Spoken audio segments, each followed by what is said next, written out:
తోడైండునుగాక. ముందుగా దేవదేవునికి, త్రిదేవ దేవునికి, దైవజనులకు నా హృదయపూర్వకమైన వందనాలు తెలియజేస్తూ ఉన్నాను. ఈ స్థలం ముందు జరుగు ఈ కార్యములోనికి నన్ను ప్రేమతో ఆహ్వానించిన తండ్రి గారు విజయరత్నయ్య గారికి, అలాగే వారి కుమారులు మహిమ కుమార్ గారికి, సంఘమైన మీ అందరికీ, వేదికను అలంకరించిన పెద్దలైన వారందరికీ నా నిండు వందన మరణాత తెలియచేస్తూ ఉన్నాను. మరణాత.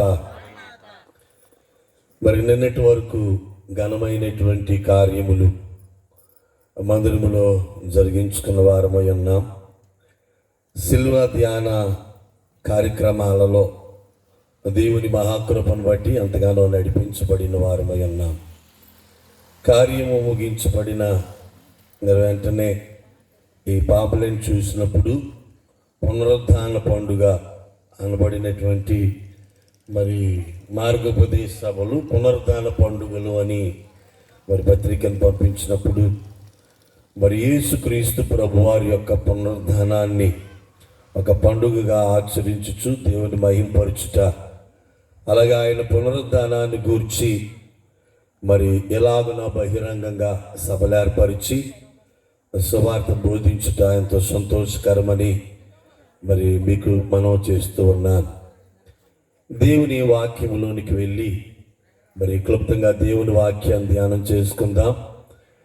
గవర్నింగ్ బాడీ అయ్యగారైన రెవరెండ్ సాలేం సర్తయ్య గారు కూడా మనతో ఉన్నారు. మరి వారు ప్రధానంగా వాక్యాన్ని అందిస్తారు కనుక చాలా క్లుప్తంగా కొన్ని మాటలు మీతో పంచుకుని నా సమయాన్ని ముగించాలని ఆశపడుతూ ఉన్నాను. వాక్య గ్రంథములో యెషయా గ్రంథము 26వ అధ్యాయము, యెషయా గ్రంథము 26వ అధ్యాయము 19వ వచనములో, మృతులైన నీ వారు బ్రతుకుదురు, నా వారి శవములు సజీవుల మగును, మట్టిలో పడి ఉన్న వారులారా మేలుకును ఉత్సహించుడి, నీ మంచు ప్రకాశమానమైన మంచు భూమి తనలోనున్న ప్రార్థనను సజీవులుగా అప్పగించెను. చిన్న ప్రార్థన చేసుకుందాం. మహోన్నతుడా, సర్వోన్నతుడా, సర్వాశీర్వాదాలకు కర్తవయ్యున్న తండ్రి, నీ పరిశుద్ధ నామానికి స్తోత్రాలు స్తుతులు చెల్లిస్తూ ఉన్నాం. నన్నిదిగా ప్రభువా, నీ దాసులు వ్యయ ప్రయాసలతో ప్రభువా ఈ గొప్ప నైనా కార్యములు కొనసాగించుచు ఉండగా ఇటీ కార్యములో మేము పాలిభాగస్తులకై మీరు మాకు ఇచ్చిన కృపను బట్టి మీకు స్తోత్రాలు చెల్లిస్తూ ఉన్నాం. ఆ ప్రభువా, బయలుపరచబడ్డ వాక్కు ద్వారా మీరు మాతో మాట్లాడి మహిమనందమని, బలహీనుడనైన నన్ను సులువు చాటును మరుగుపరచమని వాక్యమై ఉన్న యేసు నామములో వేడుకుని ప్రార్థించుచున్నాము మా పరమ తండ్రి, ఆమేన్. తండ్రి అయిన దేవుని కృప మనకు తోడే నడిపించునుగాక, ఆమేన్. దేవుని వాక్యమును మనం ధ్యానం చేసినట్లయితే యేసుక్రీస్తు ప్రభువారు సిలువ వేయబడి శుక్రవార దినాన్న ఆయన మరి మరణం పొందినట్లుగా ఆ సాయంకాలమున ఆయనను దించి సమాధి చేసినట్లుగా మనం చూస్తాం. ఆ సమాధి చేసినటువంటి ఆ కార్యము చాలా గొప్ప కార్యము అని మనము జ్ఞాపకం చేసుకుంటూ ఉన్నాం. ఎందుకనంటే సిలువలో మరణించినటువంటి ఏ వ్యక్తి కూడా ఎప్పుడు సమాధి చేయబడి లేడు. సిలువ వేయబడిన వారి యొక్క శవములు సిలువలోనే వేలాడుతూ ఎండకి ఎండి రాలిపోవలసిందే, కానీ వారి శవములు ఎవరో కూడా తీసుకుని వెళ్ళినట్లుగాను వారిని ఎక్కడైనా సమాధి చేసినట్లుగానో ఎక్కడ చరిత్రలు లేదు.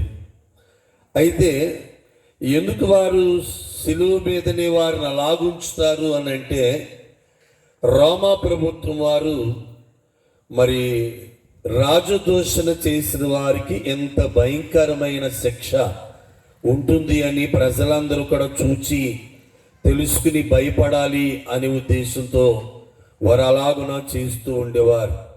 అయితే మొట్టమొదటిసారిగా యేసుక్రీస్తు ప్రభువారు సిలువ వేయబడి మరి ఆయన శరీరం మాత్రమే సమాధి చేయబడి ఉన్నట్లుగా మనం చూస్తాం. యేసుక్రీస్తు ప్రభువారి యొక్క జననం మొదలుకుని మరణం వరకును లేఖనాల ప్రకారముగా జరుగుతున్నట్లు మనం ఎరిగిన వారమై ఉన్నాం. కాబట్టి యేసుక్రీస్తు ప్రభువారి యొక్క మరి పునరుద్ధాన సమయంలో రాజులైన వారు మనసు మార్చబడింది, అధికారులైన వారు మనసు మార్చబడింది. ప్రభుత్వానికి వ్యతిరేకత అయినటువంటి కార్యము కూడా ఆ యొక్క శరీరాన్ని అరిమతి సేపుకి ఇవ్వడానికి నిర్ణయించారు కనుక వారి యొక్క అంతరంగాలు మార్చబడ్డాయి అని మనము గమనించవలసిన వారమై ఉన్నాం. యేసు ప్రభు వారి యొక్క మరి శరీరము సమాధిలో నుంచి లేచి ఆయన పునరుద్ధానుడైనట్లుగా మనం చూస్తూ ఉన్నాం.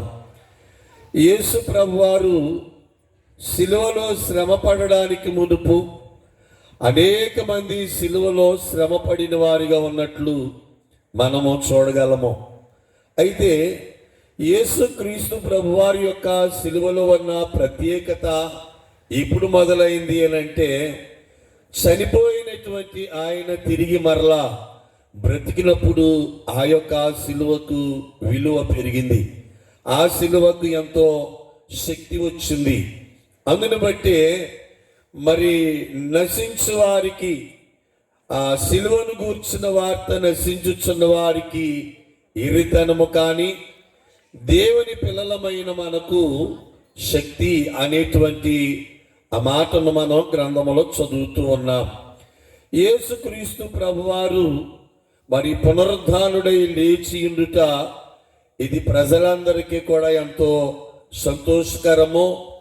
ఆయనను చంపిన వారికి ఇది ఎంతో భయంకరము, ఆశ్చర్యకరము.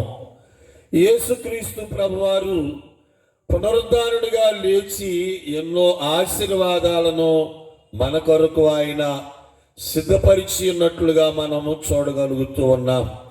దేవుని వాక్య గ్రంథములో మనం చూస్తే యేసు ప్రభువారు పునరుద్ధానుడవుతును బట్టి మనకి కలిగినటువంటి ఆశీర్వాదములను మనం పరిశీలించినట్లయితే రోమీలకు రాసిన పత్రికలో ఒక మాట మనం చూడగలుగుతూ ఉన్నాం. రోమ పత్రిక 4వ అధ్యాయము 25వ వచనాన్ని మనం చూస్తే, ఆయన మన అపరాధముల నిమిత్తము అప్పగింపబడి మనము నీతిమంతులుగా తీర్చబడుటకై లేపబడిను. మనము నీతిమంతులుగా తీర్చబడుటకై ఆయన సమాధిలో నుంచి లేపబడును అని వాక్యమును మనం చూస్తూ ఉన్నాం. యేసుక్రీస్తు ప్రభువారి యొక్క పునరుద్ధానాన్ని బట్టి మనకి కలిగినటువంటి ఆశీర్వాదం ఏంటి అనంటే, మనందరం కూడానట నీతిమంతులుగా తీర్చబడ్డామంట ఆయన పునరుద్ధానాన్ని బట్టి. వాక్యములో చూస్తే ప్రియులారా, నీతిమంతుడు లేడు, ఒక్కడు కూడా లేడు అని వాక్యము మనం ఎరిగిన వారమై ఉన్నాం. నీతిమంతుడు లేనటువంటి ఈ యొక్క లోకములో, నీతి అనేది కనబడినటువంటి ఈ లోకములో యేసుక్రీస్తు ప్రభువారి యొక్క పునరుద్ధానాన్ని బట్టి మనందరము కూడా నీతిమంతులుగా తీర్చబడ్డాము అని ఈ వాక్యమును బట్టి మీకు తెలియచేస్తూ ఉన్నాను. పునరుద్ధానుడైన యేసుక్రీస్తు ప్రభువారిని ధ్యానించడానికి వచ్చినటువంటి వారులారా, ఆయన పునరుద్ధానమును బట్టి మనందరము నీతిమంతులుగా తీర్చబడిన వారమై ఉంటూ ఉన్నాం.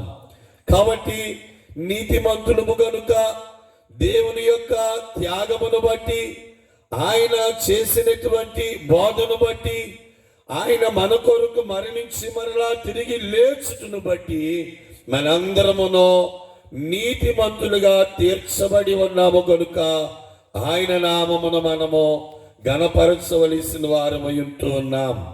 కాబట్టి పునరుద్ధానాన్ని బట్టి దేవుడు ఆశీర్వాదములు సంఘములకు ఇచ్చువారై ఉంటూ ఉన్నారు. పునరుద్ధానాన్ని బట్టి విశ్వసించిన ప్రతి వారిని ఆయన ఆశీర్వదించువారయుంటూ నీతి లేనటువంటి మానవులలో ఆయన తిరిగి లేచిన పునరుద్ధానాన్ని బట్టి ఆయన మనందరినీ కూడా నీతిమంతులుగా తీర్చినట్లు ఈ మాటలో మీకు తెలియజేస్తూ ఉన్నారు. అలాగనే ఆయన పునరుద్ధానుడై లేచును బట్టి ప్రియులారా మరొక ఆశీర్వాదము మనం చూసినట్లయితే లూకాసు సువార్త 24వ అధ్యాయము, లూకాసు సువార్త 24వ అధ్యాయము 30వ వచనములో చూస్తే ఆయన ఆ ఎమ్మాయి మార్గములో ఆయన వారితో కూడా నడిచి పొద్దుకుంగినందున వారు పిలువగా ఆయన ప్రవేశించి భోజనమునకు కూర్చున్నట్లు మనం ఎరిగిన వారము. ప్రియులారా, భోజనానికి కూర్చున్న ఆయన మరి రొట్టెను విరిచి వారికి ఇచ్చినప్పుడు వారి నేత్రములు తెరవబడినట్లుగా వాక్యములో మనం చూస్తూ ఉన్నాం. లూకాసు సువార్త 24వ అధ్యాయము 31వ వచనములో వారు కనులు తెరవబడి ఆయనను గుర్తుపట్టిరి, అంతటా ఆయన వారికి అదృశ్యుడాయను. ప్రియులారా, పునరుద్ధానుడైనటువంటి యేసుక్రీస్తు ప్రభువారే, పునరుద్ధానుడైనటువంటి ఆయన మనుషులతో కూడా కలిసి ప్రయాణము చేస్తూ భోజనాన్ని చేస్తూ ఆయన ఒక రొట్టెను ఆశీర్వదించి విరిచి వారికి ఇవ్వగానే వారి నేత్రములు తెరవబడి ఈయన యేసుక్రీస్తు ప్రభు అని, ఈయన బోధకుడని, ఈయన రబ్బీ అని వారు ఆయనను గుర్తుపట్టునట్లుగా వాక్యము మనకి తెలియచేయచ్చు ఉన్నది.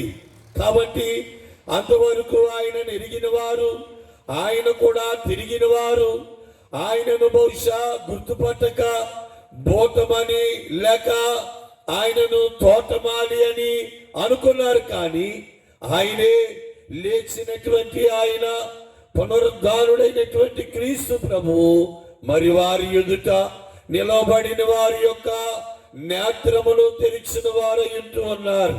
ప్రియమైన వాళ్ళరా, మన యొక్క కనులు తెరవబడుటకు కారణము పునరుద్ధానము అని మీకు మనం చేస్తూ ఉన్నారు. పునరుద్ధానుడైనటువంటి యేసుక్రీస్తు ప్రభు వారే వారు కనులు తెరిచి వారు ఆయనను గుర్తుపట్టునట్లుగా చేసి ఉన్నట్లుగా వాక్యము చూస్తాం. అలాగనే మనమందరం ఎరుగుదుము. ప్రియులారా, ఎలీషా తన పనివాని విషయములో ప్రార్థన చేసినట్లుగా రాజుల 2వ గ్రంథము 6వ అధ్యాయములో మనకు కనబడుతూ ఉంటుంది. ప్రభువా, వీడు చూచినట్లు వీని కనులు తెరువుము అని ఎలీషా గారు ప్రార్థన చేయగానే దేవుడే ఆ ఎలీషా గారి యొక్క నేత్రములు తెరిచినప్పుడు దేవుడు ఎంత గొప్ప కాపుదల ఇచ్చి ఉన్నారు అక్కడ మనము చూడగలుగుతూ ఉన్నాం. ప్రియమైన వాళ్ళరా, పునరుద్ధానమును బట్టి మన నేత్రములు తెరవబడుచున్నవి. మన యొక్క నేత్రములకు సమస్తము కనపడుచు ఉన్నది. మనం ఆయనను గుర్తుపట్టు వారమై ఉండి ఆయనను మనము మహిమ పరచవలసిన వారమై ఉన్నామని మీకు తెలియజేస్తూ ఉన్నాను.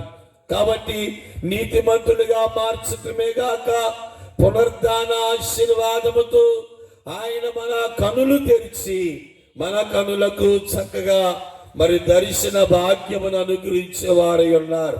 ప్రియమైన వాళ్ళరా, కాబట్టి ఈ కడవర దినాలను దేవుని పిల్లలమైన మనము దేవుని సన్నిధిలో గడపాలి. కనులు మనోనేత్రములు తెరిచి దేవుని యొక్క దివ్యమైన దర్శనములు మనము చూడాలి. ఇది ఏ కాలము అంటే దర్శన కాలము అని అంటారు. కీర్తన గ్రంథము 32వ అధ్యాయములో మనం చూస్తే కీర్తన గ్రంథము 32వ అధ్యాయములు 6వ వాక్యాన్ని చదువుకుందాం.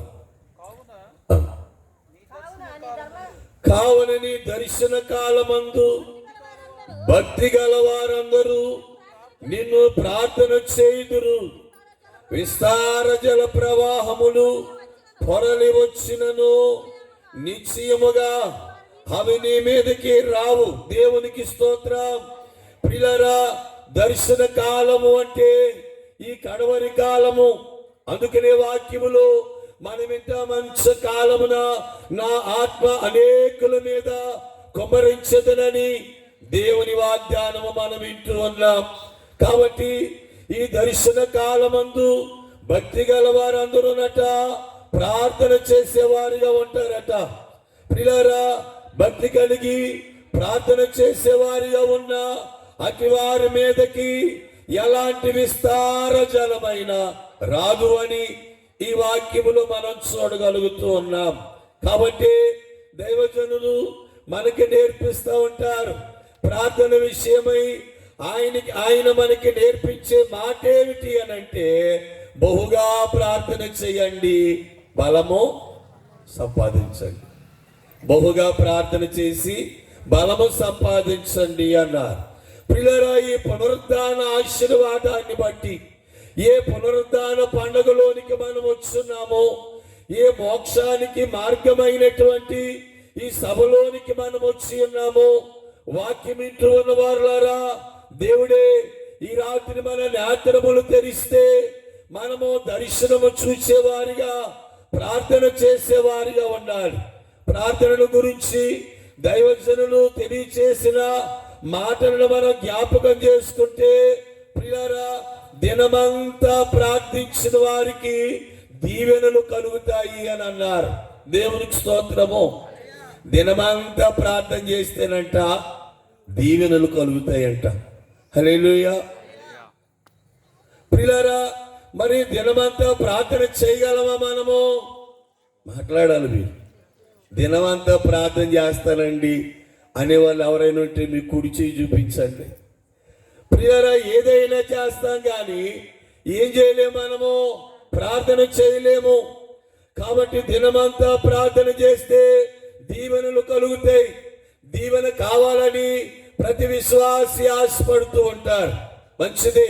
ప్రియులారా, దేవుడు దీవించాలని ఆశపడుట మంచిదే. కానీ దీవెన కావాలి అంటే ఏం చేయాలి? మనం బలముగా ప్రార్థన చేయాలి. బలముగా ప్రార్థన చేయాలి. దినమంతా ప్రార్థన చేస్తే దీవెనలు కలుగును. ప్రియులారా, రెండవదిగా పగలంతా ప్రార్థన చేస్తే ఫలములు కలుగును అని అన్నారు. ఫలము కావాలి అంటే పగలంతా ప్రార్థన చేయాలి. ప్రియులారా, ఏ పని చేసినా ప్రార్థన, ఏ ప్రయాణములో ఉన్నా ప్రార్థన. మనము ప్రార్థన తలంపు గలవారమై బహుగా ప్రార్థన చేయాలి. అలా ప్రార్థన చేసినప్పుడు దేవుడే మన నేత్రములు తెరిచి దర్శనములను మనకు అనుగ్రహించేవారై ఉన్నారు. ప్రియమైన వాళ్ళరా, పగలంతా ప్రార్థన చేస్తే ఫలము దొరుకుదు అని అన్నారు.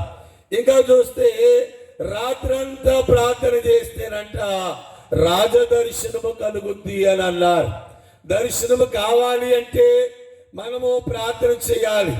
ప్రియమైన వాళ్ళరా, ప్రార్థన చేసినప్పుడు దేవుడే మనకి దర్శనమిస్తారు.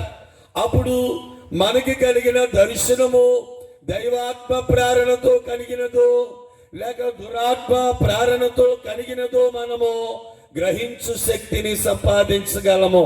అందుకే దైవజనులు అంటారు, మాటను బట్టి, పలుకును బట్టి ఆ దూత దేవదూతో కాదు, మనం ఏం చేయాలంట? గ్రహించాలి. ప్రియమైన వాళ్ళరా, అలాగే మోకరించి ప్రార్థన చేసిన వారికి మోక్షము దొరుకుద్ది అని అన్నారు. మోక్షానికి వెళ్ళాలంటే మోకాళ్ళ మీద ఉండి ఏం చేయాలంట? ప్రార్థన చేయాలి. మోకాలు నలుపెక్కాలి, ముఖము తెలిపెక్కాలి అని మీ అందరికీ తెలుసు. ప్రియులారా, అపవాది నిన్ను శోధించడానికి వచ్చేటప్పుడు ముఖము చూడదట గాని మోకాలు చూస్తుందట. నీ మోకాలు నల్లగా ఉంటే నీ ముఖం చూడడానికి కూడా భయమే సాతానికి. కాబట్టి మోకాళ్ళ మీద ప్రార్థిస్తే మోక్షము కలుగుద్ది. అలాగే ప్రియులారా, నిలబడి ప్రార్థన చేస్తేనట నీతి ఫలము కలుగుద్ది అన్నారు.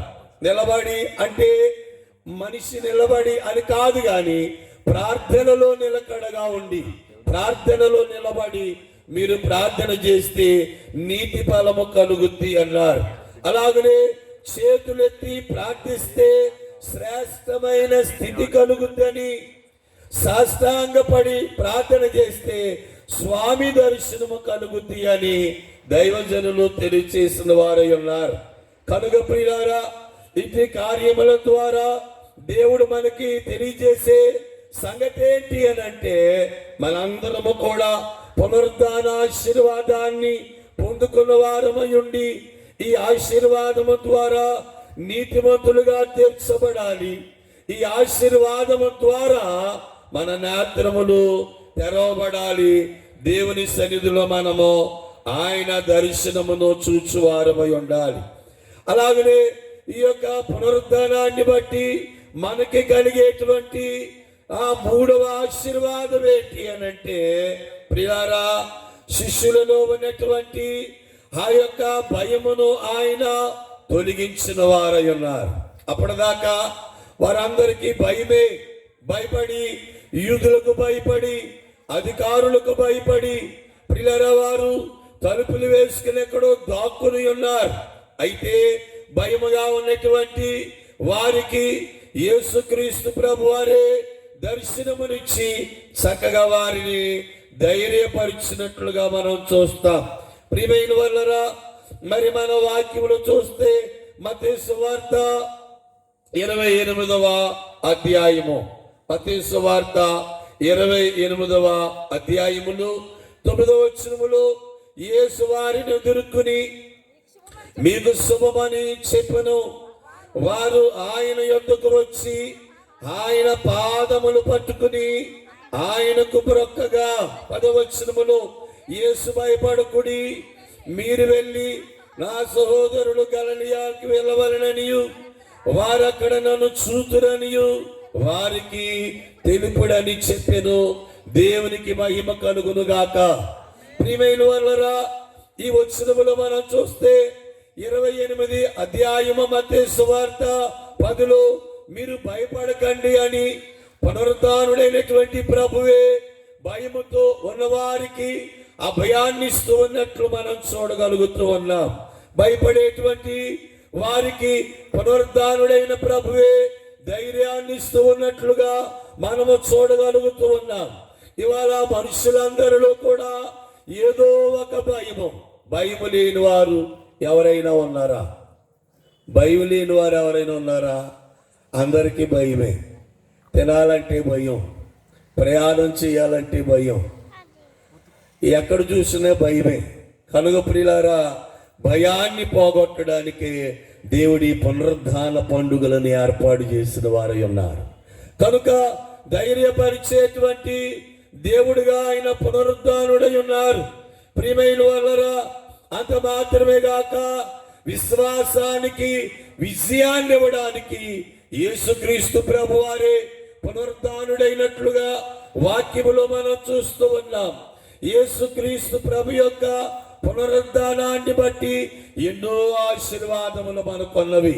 కనుక ఆ పునరుద్ధాన సందర్భములు, పునరుద్ధాన పండుగలను జరిగిస్తూ ఉన్న ఈ స్థలములు మనందరము కూడా ప్రభువారి యొక్క పునరుద్ధానాన్ని బట్టి ఎన్నో ఆశీర్వాదములు పొందవలసిన వారమై ఉన్నాం. జరగనటువంటి కార్యములను మనము ముందుగానే గ్రహించవలసిన వారమై ఉన్నాం. ప్రియులారా, మరియా, మార్తా, లాజర్ని మనం చూస్తాం. ఆ ఇంట్లో ఆ ముగ్గురు పరిశుద్ధ తండ్రి, కుమార, పరిశుద్ధాత్మకి సాదృశ్యంగా ఉన్నారట. మరియ, మార్తల ఇంటిని ఆయన ఇష్టపడడానికి గల కారణం ఏంటంటే వాళ్ళ ముగ్గురు యొక్క స్థితి. ప్రియులారా, తండ్రి, కుమార, పరిశుద్ధాత్మ వలె మార్తేమో పరిచర్య చేస్తూ, మరియేమో పాద సన్నిధి చేస్తూ, లాజరేమో సహవాసాన్ని చేస్తూ ఉన్నారు. కనుక ప్రభువారా ఇంటిని ఇష్టపడ్డారు.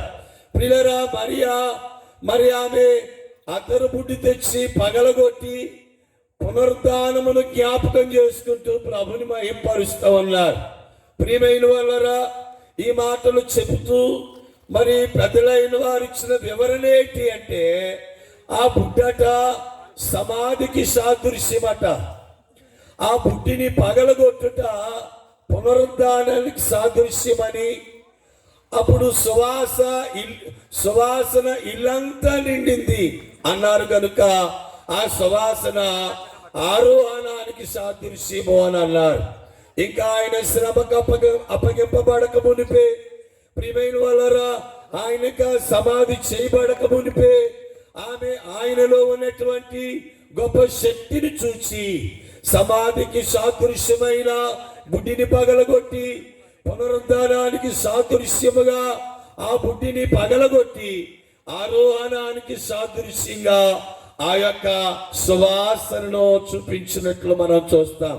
కాబట్టి ఈ కడవర దినాల యందు దేవుడు దైవజనులైన వారి ద్వారా ఇటు గొప్ప కార్యములు జరిగించుచూ ఉండగా మనందరము కూడా ఏకీభవించి రాకడకు సిద్ధపడాలని, పునరుద్ధాన ఆశీర్వాదములు అందుకుని మనము ఆయన కృపనెరిగి అనేకులను ఆయన త్రట్టు తిప్పి రాకడకు ఆయత్తపరచబడాలని, పునరుద్ధానుడై మరలా త్వరగా రానయ్యున్నటువంటి యేసుక్రీస్తు వారి శ్రేష్ఠ నామమున మీకు మనవి చేస్తూ ఉన్నాను.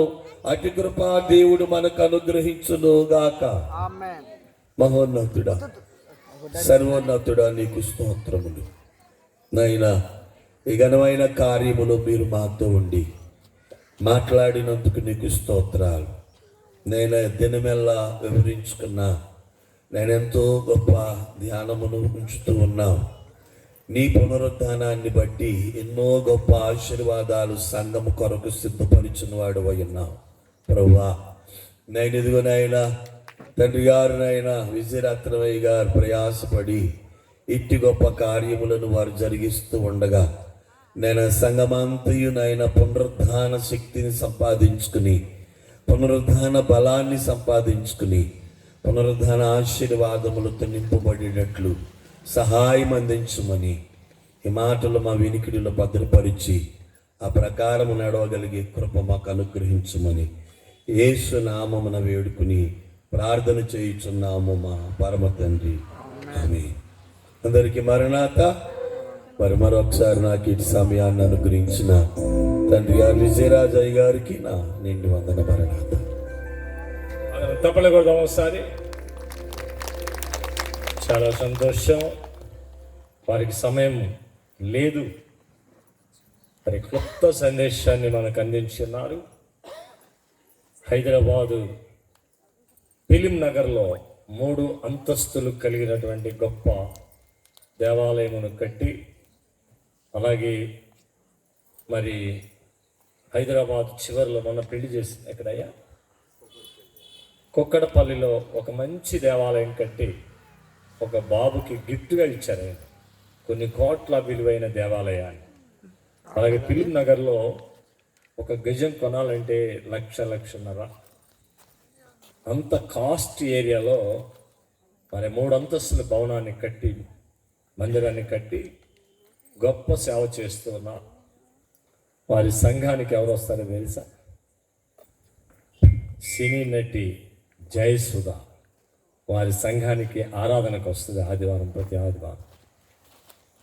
మరి అంత గొప్ప దైవజనులు తగ్గించుకొని మరి చిన్న సమయాన్ని, కానీ నేను మే నెలలో పిలవాలనుకున్నాను వారిని, కానీ ఒక రూమ్ అన్నా ఓపెన్ చేయాలి అని నా మనస్సులో దేవుడు ప్రేరేపించాడు ఆ దైవజన్య చేత.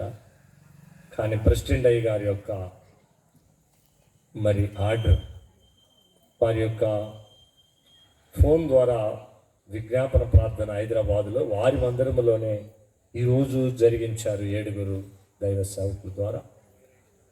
వారి కుమారుని పెళ్లి కూడా నేనే చేసినట్టు లెక్క. మరి మరొక వారి సంఘంలో పెళ్లిళ్ళు చేయడానికి వారు ఎంతో నన్ను ప్రేమించి పిలుస్తూ ఉంటారు. ఆంధ్రాలో గొప్ప సేవ చేస్తూ ఉన్నారు. వారి అమూల్యమైన సందేశాన్ని అందించినందుకు, నన్ను ప్రేమించి వచ్చి చక్కని కొద్ది సమయంలో ఈ చక్కని పునరుద్ధాన సందేశాన్ని అందించినందుకు నా కుటుంబం తరపున, నా సేవకుల తరపున, సంఘం తరపున ప్రత్యేక వందన మరణాతలు తెలియచేస్తున్నాను. కృపావరరాయ్ గారికి మరణాతండి. అందరు లేచి నిలబడదాం. మన మధ్యకు గవర్నింగ్ బాడీ నెంబరు డాక్టర్ సాలెం సర్ద గారు వస్తున్నారు. తప్పటితో వాడిని ఆహ్వానిద్దాం. పాడబాడమ్మా, సమర్పణ చేయము.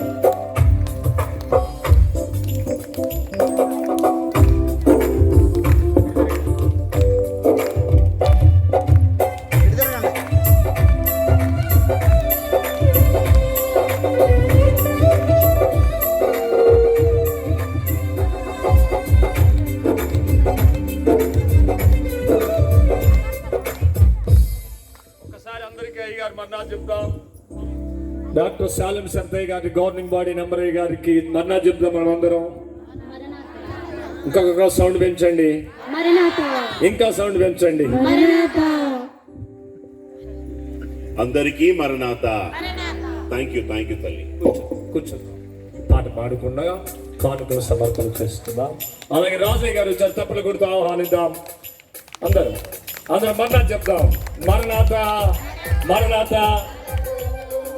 అందరికీ మరణాత. అందరం కూర్చున్నాం. కానుకలు కొట్టు.